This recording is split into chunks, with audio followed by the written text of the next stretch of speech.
Donc nous continuons notre partage sur l'œuvre de la croix. Amen. Nous continuons notre partage sur l'œuvre de la croix. Donc, prenons nos Bibles. Nous avions parlé déjà de pas mal de choses concernant l'œuvre de la croix. Nous avons vu que l'œuvre de la croix, c'est aussi l'amour, c'est aussi la compassion. Oui, c'est aussi l'amour, la compassion, le pardon. Quand on avait vu Jean chapitre 8, la femme adultère, vous voyez, c'est-à-dire que les gens étaient encore sous la loi de Moïse. Mais quand Jésus vient, il écrit une nouvelle loi dans les cœurs. C'est la loi du pardon, la loi de l'amour, la loi de la conscience. C'est-à-dire, il vient maintenant faire prendre conscience à tout un chacun d'entre nous que personne ne peut être trouvé juste au-devant de la loi. Vous voyez? Mais il dit à l'homme, à la femme du moins, va et ne pêche plus, de peur qu'il ne t'arrive pire. Vous voyez? C'est-à-dire, c'est ça que Jésus attend de nous. L'œuvre de la croix ne peut pas, c'est-à-dire, quand tu... Vous savez, l'œuvre de la croix, c'est quoi en réalité? C'est-à-dire que tu étais censé mourir. Est-ce que vous comprenez? Tu étais censé mourir parce que le péché qui est tombé sur lui, en réalité, il devait tomber sur toi. C'est comme cette femme-là. C'est-à-dire la femme adultère, elle était censée mourir. Mais l'œuvre de la croix, c'est-à-dire bien que Jésus n'était pas encore crucifié, mais elle a bénéficié de la grâce. Est-ce que vous comprenez? Elle a bénéficié de la grâce même avant le temps. Effectif. Parce que le maître était là.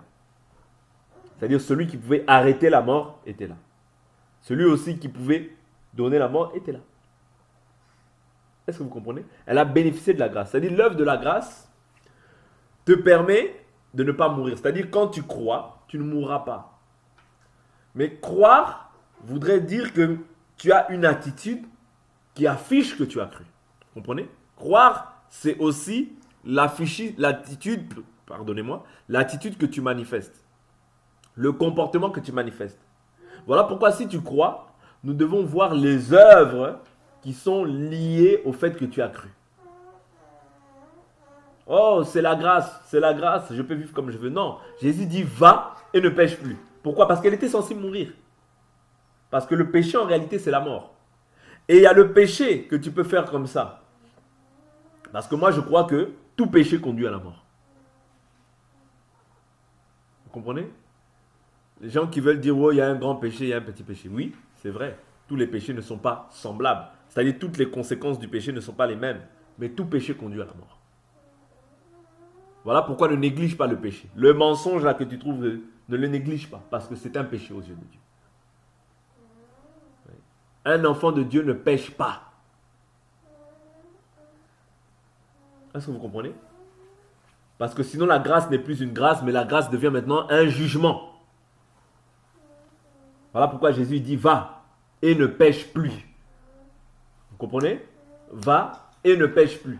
C'est ça que tu dois t'efforcer à comprendre. C'est-à-dire, va. Tu as trouvé grâce auprès du Seigneur. Tes péchés sont ôtés. Il a effacé l'acte qui nous condamnait et dont les ordonnances nous étaient contraires. Il a triomphé des autorités. Il a triomphé des principautés en triomphant d'eux comment? Par la croix. Vous voyez, ça c'est Colossiens chapitre 2. Vous voyez? Vous, Colossiens 2, verset 12. Il dit, enseveli avec lui par le baptême, vous êtes aussi ressuscités en lui et avec lui, par la foi en la puissance de Dieu qui l'a ressuscité d'entre les morts. Vous qui étiez morts par vos offenses, vous voyez, morts par vos offenses, et par l'incirconcision de votre chair, il vous a rendu à la vie avec lui, en nous faisant grâce pour toutes nos offenses. C'est-à-dire, il t'a fait grâce pour tous tes péchés. Mais maintenant, est-ce que cela veut dire que maintenant, bon ben, comme il m'a fait grâce, je peux maintenant pécher et me repentir, pécher et me repentir? Non. Si tu commences à pécher volontairement, il n'y a plus de pardon pour le péché, mais une attente terrible du jugement. Vous voyez? La Bible nous dit quoi? Il a effacé l'acte rédigé contre nous et dont les dispositions nous étaient contraires. Il l'a supprimé en le clouant à la croix. Il a dépouillé les principautés et les pouvoirs et les a publiquement livrés en spectacle en triomphant d'eux comment? Par la croix. Vous voyez, c'est par la croix que Jésus a triomphé. C'est par la croix qu'il a supprimé les actes et les dispositions qui étaient contraires. C'est à la croix. C'est par la croix. Vous voyez? C'est à la croix qu'il nous a fait grâce pour toutes nos offenses. Donc aujourd'hui, personne ne peut plus te condamner. Le diable ne peut plus t'accuser. Pourquoi? Parce que la condamnation qui pesait sur ta vie a été ôtée. Hier, nous avions essayé de voir aussi l'aspect de la résurrection. L'aspect de la résurrection qui est aussi très important à savoir. C'est-à-dire qu'aujourd'hui, tu as l'espérance parce que tu as cru que tu ne mourras plus. Tu ne mourras plus. Pourquoi? Parce qu'aujourd'hui, tu as reçu la vie en partage. Ouais. Tu as reçu la vie en partage. Comme tu as reçu la vie éternelle en toi, parce que la Bible nous dit celui qui a le Fils a la vie, tu ne mourras plus. Ouais. Et je vous dis toujours que maintenant, ta vie à toi, c'est pas ce que je vois là. Le vrai toi, c'est pas ça. Le vrai toi, c'est pas cette chair-là. Ça, c'est juste une enveloppe. Le vrai toi, c'est ton esprit en toi. C'est pas moi qui le dis, c'est Job. Job nous dit, en réalité, dans l'homme, c'est l'esprit, le souffle du Tout-Puissant. C'est-à-dire ça là, c'est simplement pour un temps. Tu chéris cette chair, tu prends soin de cette chair. C'est seulement pour un temps. Vous voyez? Un jour, c'est tout ce que tu as, tu peux affectionner, tout ce que tu peux chérir partira. Mais le vrai toi, c'est ton intérieur. C'est ça qui est éternel, l'intérieur. C'est-à-dire, c'est ça. C'est-à-dire, si l'intérieur est réconcilié avec le Créateur, c'est bon. Tu as de l'assurance auprès de Dieu. Est-ce que vous comprenez? Si ton intérieur est réconcilié avec ton Créateur, maintenant tu dois faire un effort de traiter durement cet extérieur-là pour que cet extérieur-là ne t'entraîne pas là où toi tu ne voudras pas. Là où Dieu ne voudra pas. Parce que le vrai toi, ce n'est pas ça. Ça, c'est juste une enveloppe. Est-ce que quand tu reçois un courrier, est-ce que c'est l'enveloppe qui est intéressante ou c'est le courrier? C'est le courrier. Vous comprenez? Voilà pourquoi aujourd'hui, beaucoup se trompent. Beaucoup se trompent. C'est-à-dire ils donnent beaucoup d'intérêt à ce qui est extérieur, mais très peu d'intérêt à ce qui est intérieur. Or, un enfant de Dieu doit donner beaucoup plus d'intérêt à ce qui est intérieur. Oui. À ce qui est intérieur, c'est-à-dire que son intérieur doit vraiment être pur, oui. Se dépouiller des souillures, se dépouiller de la mauvaise vie, se dépouiller de la mauvaise manière de vivre afin d'être agréable à Dieu. Rechercher constamment la présence de Dieu. C'est ça qu'un enfant de Dieu doit chercher à faire en permanence. Vous comprenez? C'est-à-dire que son intérieur, oui, soit toujours dans la présence de Dieu. Que son intérieur soit toujours en communion avec Dieu. Parce que si tu perds la communion, tu as tout perdu. Je vous dis toujours, je vous prends toujours cet exemple. Adam, qu'est-ce qu'il avait perdu? La Bible, Dieu a dit, le jour où tu mangeras de l'arbre de la connaissance du bien et du mal, tu mourras. Mais est-ce que quand il en a mangé, il est mort? Non. Mais qu'est-ce qu'il avait perdu? La communion. Et la communion, quand tu perds la communion, c'est la mort. C'est-à-dire la mort entre. Voilà pourquoi la chose la plus importante, ce n'est pas l'extérieur, non, c'est de garder la communion avec Dieu. Parce que quand tu gardes une communion avec Dieu, tu as l'assurance que même si je meurs aujourd'hui, à l'instant là, je tombe, je meurs, je suis auprès du Seigneur. Pourquoi? Parce que j'ai gardé la communion avec Dieu. Est-ce que vous comprenez? C'est ça le plus important. La chose la plus importante, c'est ça. De garder la communion avec Dieu. Donc hier, comme j'ai dit, nous avions vu l'aspect de la résurrection. 1 Corinthiens, chapitre 15. L'Écriture dit, et si Christ n'est pas ressuscité, verset 14, si Christ n'est pas ressuscité, alors notre prédication est vaine, et votre foi aussi est vaine. Je vous avais dit que notre foi est basée sur la mort, l'ensevelissement et la résurrection de Christ. Vous voyez? Ça veut dire si ces choses-là, tu ne les connais pas, si ces choses-là, tu ne les confesses pas, ou bien si on t'apporte un autre évangile qui ne confesse pas ces choses-là, tu es déjà éloigné du Seigneur. Si on te dit Jésus est mort mais il n'est pas ressuscité, ou bien Jésus est ressuscité mais il n'est pas mort, ouais, non, ça c'est un faux évangile. Parce que en fait, le parcours de Jésus doit nous montrer aussi le parcours que nous allons faire. Est-ce que vous comprenez? Je ne sais pas si je m'explique bien. C'est-à-dire le parcours que Jésus a effectué, c'est-à-dire sur cette terre il est passé par la souffrance. Jésus dit à son frère, le monde ne peut pas m'aimer, mais vous, je prends cette écriture rapidement. Je vais m'expliquer, vous allez comprendre où je vais. Ici, je suis en train de voir le parcours de Jésus sur la terre. Jésus dit quoi? Jésus parle à son frère, il dit quoi? Verset 5, verset 4. Personne n'agit en secret s'il cherche à se mettre en évidence. Si tu fais ces choses, manifeste-toi au monde. En effet, ses frères non plus ne croyaient pas en lui. Jésus leur dit, le moment n'est pas encore venu pour moi, mais pour vous le moment est toujours opportun. Le monde ne peut vous haïr, il a de la haine pour moi, parce que je rends de lui le témoignage que ses œuvres sont mauvaises. Jésus, l'Écriture nous dit que tel il est, tel nous sommes, n'est-ce pas? Ça veut dire que à ce moment-là précis, il n'y avait que Jésus qui pouvait rendre témoignage que les œuvres du monde étaient mauvaises, n'est-ce pas? Il n'y avait que Jésus. Pourquoi? Parce que personne n'avait en lui le Saint-Esprit. Même les apôtres, vous voyez, ils n'avaient pas en eux le Saint-Esprit. C'est-à-dire, Jésus les protégeait, les gardait en son nom. C'est ça que l'Écriture dit. Même les pouvoirs qu'ils ont reçus, c'est Jésus qui leur a donné l'autorité. Ouais. Mais ils n'avaient pas pour autant le Saint-Esprit. C'est-à-dire que quand ils agissaient sous l'autorité que Jésus leur avait donnée. Et quand Jésus nous dit dans le livre de Jean chapitre 17, quand tu m'as donné ce qui était à toi, je vais prendre cette écriture pour ne pas écorcher l'écriture. Hein. Jean 17, je ne veux pas écorcher l'écriture, donc je préfère prendre l'écriture telle qu'elle nous a été posée. Je prends Jean 17.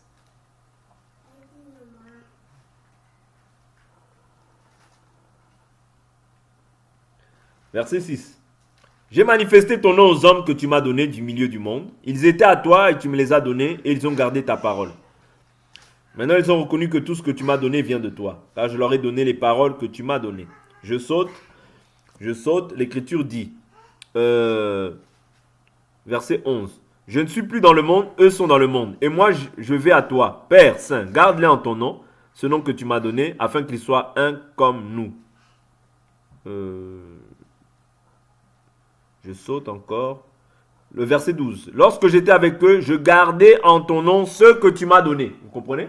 C'est-à-dire que quand Jésus était là, il gardait en son nom ce que Dieu lui avait donné. C'est-à-dire les apôtres, il les gardait en son nom. Vous comprenez? Et ici, nous comprenons que par là, pourquoi je dis ça? Parce qu'il n'y avait que Jésus, en fait, qui pouvait condamner les œuvres. Les apôtres, eux, ils étaient envoyés simplement pour prêcher le royaume. Ouais, mais comme eux, en eux aussi, n'avaient pas le Saint-Esprit, ils ne pouvaient pas condamner aussi d'une manière formelle le mal des autres. Est-ce que vous comprenez? Est-ce que vous comprenez? Voilà pourquoi Jésus lui dit que le monde ne peut vous haïr. Il a de la haine pour moi parce que je révèle que sa conduite est mauvaise. Vous voyez? Voilà pourquoi nous aussi, à notre tour, nous qui avons cru en Jésus et qui sommes transformés en la même image, si tu dois comprendre que tant que tu es dans ce monde, le monde aussi aura de la haine pour toi. Pourquoi? Si tu marches vraiment selon la parole, si maintenant tu fais de ta vie une vie de parole, tu verras que le monde, sans forcer, aura de la haine pour toi. Mais quand tu vois beaucoup de gens qui aiment la personne, je ne dis pas que Dieu ne peut pas susciter des gens. Mais si Dieu suscite des gens, c'est pour leur annoncer l'évangile. Mais quand tu vois une personne qui est toujours, c'est-à-dire les gens de ce monde l'aiment, ça veut dire qu'en elle, il y a quelque chose que ces gens-là de ce monde retrouvent. Est-ce que vous comprenez? C'est-à-dire que dans cette personne-là, les gens du monde retrouvent quelque chose qui leur appartient. Autrement dit, le diable, il y a quelque chose du diable encore en toi. C'est l'écriture, hein? C'est pas moi. Paul dit, suis-je devenu votre ennemi à cause de la vérité? Vous voyez? C'est-à-dire que quand quelqu'un marche vraiment selon la parole, en réalité, pour qu'il ait réellement des amis dans la chair, ce sera quasiment impossible. Pourquoi? Parce que les gens de cette chair ne supporteront pas ceux qui marchent selon l'esprit. Jésus, à part ceux qui étaient destinés à la vie, les gens le haïssaient. Oui. Parce que quand tu es rempli de Dieu, tu vas avoir le mal en horreur. Tu vas condamner le mal. Mais quand tu es dans la légèreté, tu verras que tu chercheras l'approbation des gens. Tu chercheras à être entouré des hommes. Tu chercheras à faire la volonté des hommes et non pas la volonté de Dieu. Parce que quand tu es rempli de Dieu, le péché va t'irriter. Oui. Le péché va t'irriter. Est-ce que vous comprenez? D'où l'importance de comprendre que tel il est, tel nous sommes. Oui. Tel il est, tel nous sommes. Donc nous devons vraiment comprendre que la marche de Jésus nous résume aussi notre marche sur la terre. Jésus a souffert, a été persécuté dans la chair. Toi aussi, tu seras persécuté dans ce monde. Jésus est mort. Nous aussi, nous mourrons. Mais Jésus est ressuscité. Toi aussi, tu dois avoir cette assurance-là que tu seras ressuscité. Si seulement tu as gardé la foi jusqu'à la fin. Parce que l'Écriture dit celui qui persévérera jusqu'à la fin sera sauvé.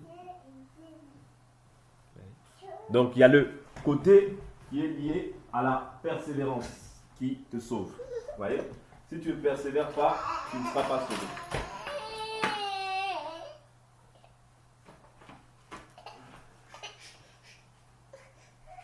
Vous voyez? Donc il y a le côté qui est lié à la persévérance qui nous sauve. Vous voyez? Mais tu ne dois pas persévérer dans le mal, parce que tu peux aussi persévérer dans le mal. Tu dois persévérer dans le bien. Étant un enfant de Dieu, tu dois persévérer dans le bien. Vous comprenez? Parce que le bien atteste que tu as connu Jésus. Va et ne pêche plus. Est-ce que vous comprenez? Oui. Donc, du fait que Jésus a été ressuscité, toi aussi tu dois avoir cette assurance-là que tu vas être ressuscité. Maintenant, comment est-ce que va se dérouler la résurrection? C'est ce que nous allons essayer de voir par la grâce du Seigneur. Allons dans le livre de Thessaloniciens, de 1 Thessaloniciens chapitre 4. Prenons le verset 13. 1 Thessaloniciens chapitre 4, le verset 13. Nous ne voulons pas, frères, que vous soyez dans l'ignorance au sujet de ceux qui dorment, afin que vous ne vous attristiez pas comme les autres qui n'ont pas d'espérance. Je reprends. Nous ne voulons pas, frères, que vous soyez dans l'ignorance. Ici, on parle aux frères. C'est-à-dire le frère, la sœur ne doit pas être dans l'ignorance des événements à venir. Au sujet de ceux qui dorment. Quand on parle de ceux qui dorment, ici on parle de ceux qui sont morts. Morts comment? En Christ Jésus. Voilà pourquoi la Bible nous dit que ceux qui sont morts en Christ Jésus sont, dans 1 Corinthiens 15, sont perdus. Or que nous avons cette espérance que nous ne sommes pas perdus parce que le prince de la vie nous a accordé la vie. Ouais. Donc il dit, au sujet de ceux qui dorment, afin que vous ne vous attristiez pas comme les autres qui n'ont pas d'espérance. C'est-à-dire celui qui n'a pas d'espérance, il est triste. Il ne sait pas où il va. Mais toi qui as l'espérance, je vous dis toujours que ton bonheur, ta joie, n'est pas liée à tout ce que tu peux voir physiquement. Non. Si ta joie se limite à ça, tu es le plus malheureux des hommes. Oh, je n'ai pas d'argent, tu es triste. Oh, je n'ai pas de travail, tu es triste. Oh, je n'ai pas si tu es triste. Tu es le plus malheureux des hommes quand tu agis ainsi. Pourquoi? Parce que tu ne comprends pas le but de ton existence sur la terre. Quand tu as compris le but de ton existence sur la terre, oh, je n'ai pas de mariage, je suis triste. Oh, je n'ai pas de voiture, je suis triste. Tu t'attristes pour les biens de ce monde. Or, ce sont des choses qui sont passagères. Mais ton âme, tu ne t'attristes pas pour ça. Il y a un problème. Si tu pêches, tu ne t'attristes pas. Mais si tu n'as pas 100 € ou 200 €, là, tu t'attristes. Il y a un problème dans c'est-à-dire tu as mal reçu la parole. Parce que tu dois être attristé lorsque tu as attristé le Seigneur. Lorsque tu as commis un péché. C'est ça qui doit être ta tristesse. Tu dois pleurer pour ces choses-là même. Afin que Dieu puisse te donner la victoire sur ça. Sur un péché qui ne cesse de revenir de manière récurrente. C'est pour ça que tu dois être attristé. Mais tu ne peux pas t'attrister parce que aujourd'hui, je ne sais pas, Peut-être tu n'as pas de travail. Peut-être il te manque, je sais pas, il te manque quelque chose voilà, que tu voudrais avoir. Ouais. Un vêtement, une paire de baskets ou un voyage que tu n'as pas effectué. Oui, tu commences à même regarder les autres. Eux, ils voyagent. Nous, nous ne voyageons pas. Comment ça se fait? Donc, tu penses que la vie, elle est liée à ça, quoi. Ah, lui, il va au restaurant tout le temps. Moi, j'y vais pas. Comment ça se fait? Tu te soucies beaucoup plus des choses de la terre que de ton âme. L'enfant de Dieu doit se soucier beaucoup plus de son âme. Est-ce que mon âme prospère? Est-ce que j'excelle au niveau de mon âme? Est-ce que la parole de Dieu habite en moi en abondance? Oui. Mais quand tu te soucies beaucoup des choses de la terre, tu seras comme la femme courbée qui regarde simplement aux choses de la terre. Oui. Or, nous devons avoir les yeux fixés vers les choses d'en haut si nous sommes ressuscités avec le Christ. C'est très important. Je continue l'écriture comme les autres qui n'ont pas d'espérance. Donc, nous voyons que les païens n'ont pas d'espérance. Leur espérance, elle est basée seulement sur les choses de la terre. Voilà pourquoi, si le païen triche, si le païen peut prendre des faux crédits pour aller prendre une maison, toi, tu ne peux pas faire ça. Si le païen fait toutes sortes de... le païen, voilà pourquoi quelqu'un qui envie un païen, c'est le plus malheureux des hommes. Quelqu'un qui envie, un chrétien qui envie un païen, c'est le plus malheureux des hommes. Parce que le païen, lui, peut aller chez un marabout. Le païen, lui, peut faire certaines choses. Et toi, maintenant, tu vois simplement, ah, il a ça. Ah, il a ça. Il a ça. Tu n'as pas compris la vie. Apprends à vivre dans le contentement. Ce que Dieu te donne, c'est ça qui est bon pour toi. Oui. Apprends le contentement. Un enfant de Dieu doit apprendre à vivre dans le contentement. Jamais dans la concurrence. Ça peut arriver que ces sentiments montent dans ton cœur. Mais tu dois vite chasser cette pensée-là parce qu'elle ne vient pas de Dieu. Jérémie dit, ah, j'allais envier le méchant. Ouais.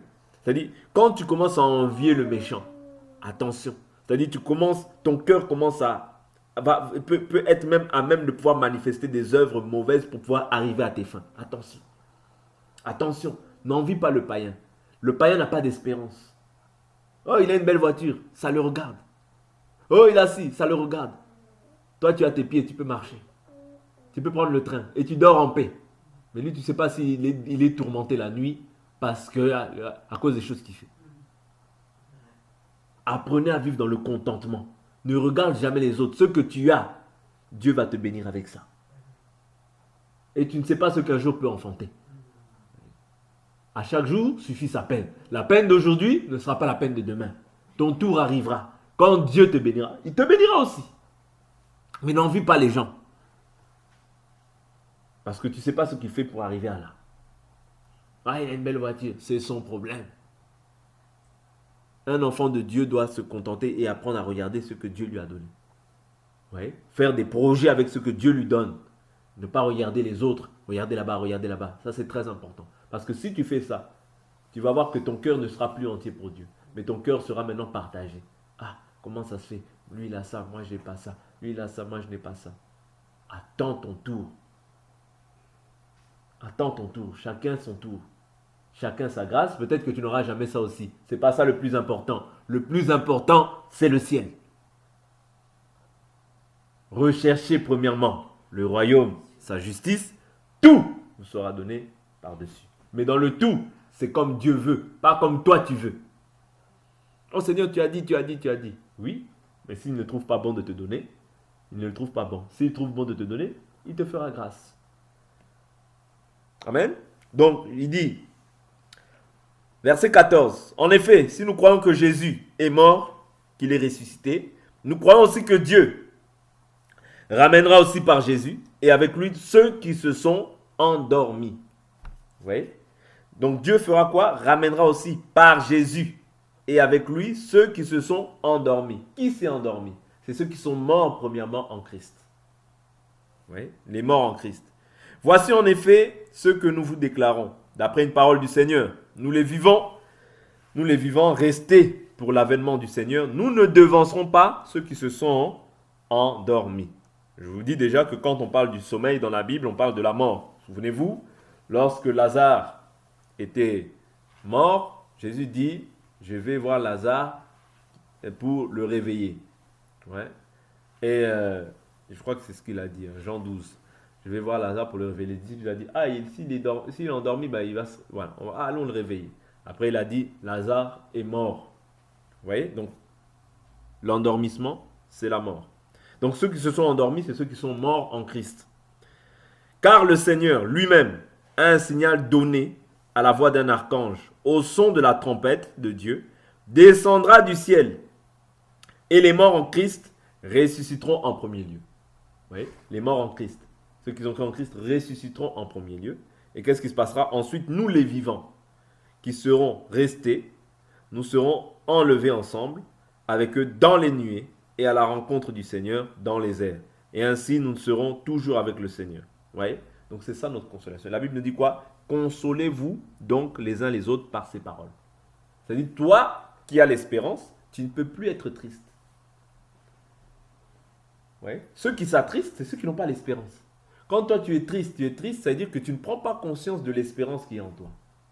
Or, si tu prends conscience de l'espérance qui est en toi, même si l'amertume, la douleur peut venir, les difficultés, et ton âme peut être des fois même attristée ou dans l'abattement, ben, il faut maintenant te remémorer ce que Jésus a dit.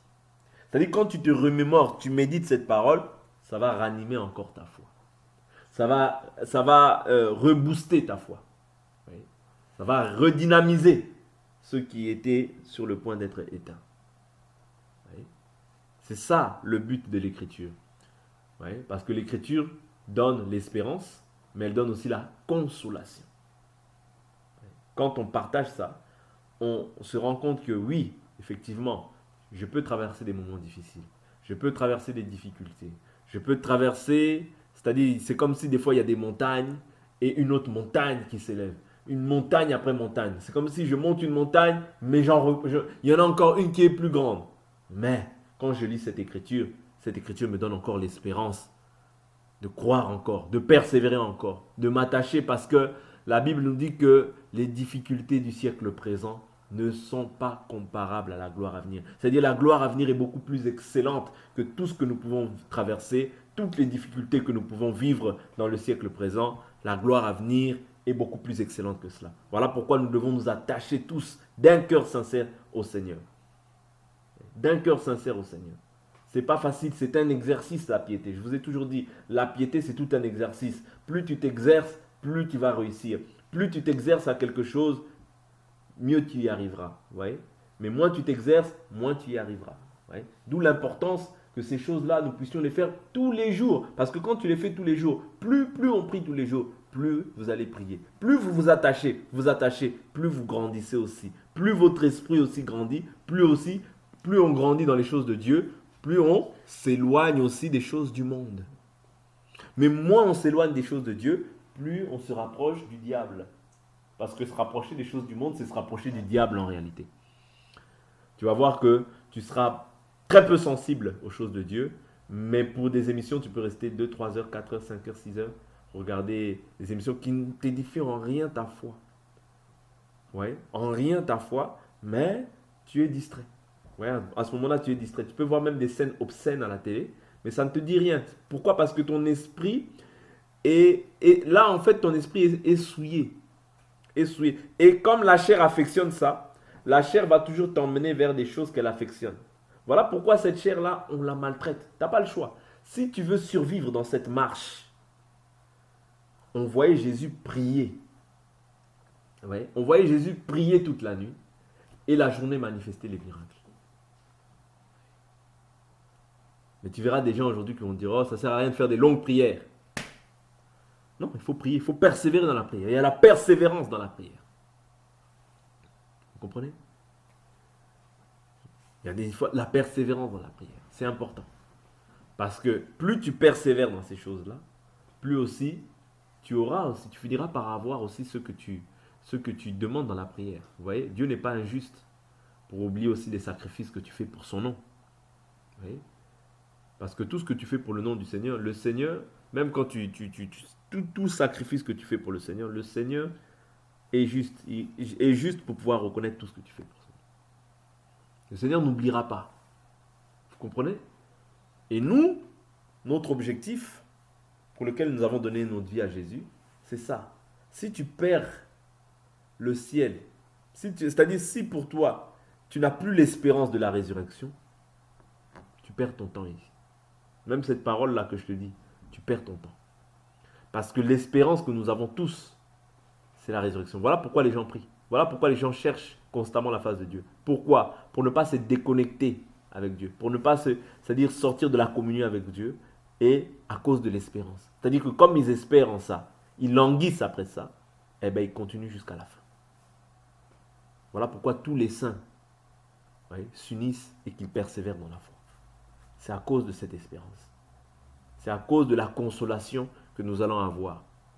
Parce que dans ce monde-là, tu es humilié. Dans ce monde-là, tu es des fois méprisé. Dans ce monde-là, tu es des fois même ridiculisé. Mais notre consolation aussi viendra. Oui. Notre consolation viendra. Est-ce que vous comprenez? Parce que ça, ce sera la consolation des saints. Toutes les souffrances, les difficultés, les injustices qu'on t'aura fait mener sur cette terre, lorsque tu seras enlevé, tu seras consolé de toutes ces choses. Il y a un temps pour tout dans la vie. Il y a un temps pour pleurer, mais il y a un temps aussi pour rire. Oui. Il y a un temps pour pleurer, mais il y a un temps aussi pour rire. Et Dieu, la Bible nous dit qu'il essuiera toute larme. Oui. Dieu essuiera toute larme. Toutes les humiliations que tu as pu subir, Dieu essuiera toute larme. Consolons-nous chaque jour par cette écriture. C'est ça notre espérance. Ne perds jamais, mais alors jamais l'espérance de la résurrection. Même si tu as fait le mal, je n'encourage personne à faire le mal. Même s'il t'arrive d'avoir manifesté une œuvre dans la chair, oui, mais dis-toi que Dieu est compatissant, riche en bonté, lent à la colère. Il pardonne aussi le péché. Mais il ne tient pas le coupable pour innocent. Ça aussi, tu dois en être conscient. Vous comprenez? Donc, ce que tu dois te mettre dans ta tête, c'est que l'espérance. N'oublie jamais. Si tu as cru, c'est pour l'espérance du salut. Si tu as cru, c'est pour la résurrection. Savoir que maintenant, toi, tu vas porter un corps de gloire. Un corps sans péché. Tu seras revêtu d'un corps sans péché. Vous voyez? Parce que tu as cru. Mais si tu abandonnes en chemin, tu subiras aussi le sort des méchants. Or, qui c'est un méchant?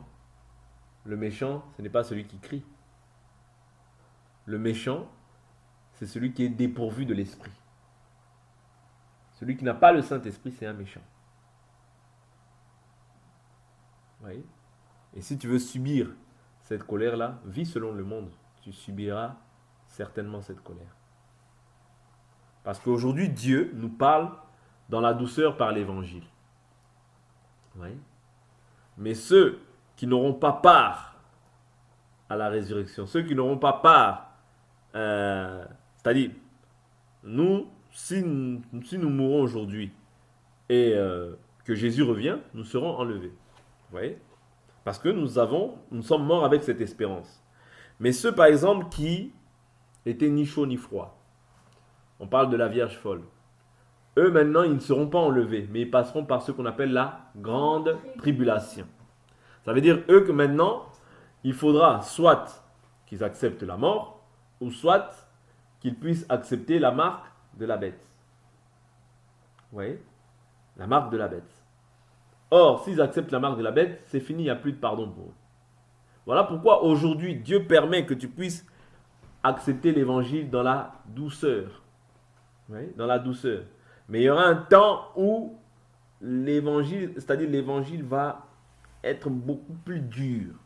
Ce temps-là. Voilà pourquoi je te conseille, même si nous, nos parents, ne sommes plus là, nous ne sommes plus de cette terre, toi, garde l'évangile. Garde l'évangile. Ne fais pas semblant devant moi. Un jour, je partirai. Un jour, maman partira. Vous resterez. Vous serez grands, vous aurez vos foyers. Mais garde l'évangile. Le seul conseil que je peux te dire dans ta vie, garde l'évangile. Et ne cherche jamais à falsifier l'évangile. Non. Quand on aime Dieu, on l'aime dans la vérité. Ne cherche pas la facilité. Les fausses églises, comme ça tu dis, oh, ben, au moins pour apaiser ta conscience. Non. Tu perds ton temps. Vaut mieux ne pas aller dans une église qu'aller dans des fausses églises. Aime la vérité même si elle est dure. Parce que la vérité va te dire enlève ça, enlève ça, enlève ça. Pourquoi? Pour que tu sois comme Dieu veut. Sinon tu espères en vain. Vous comprenez? Sinon tu espères en vain. Ok? Donc on va s'arrêter là pour aujourd'hui. On va continuer demain par la grâce de Dieu.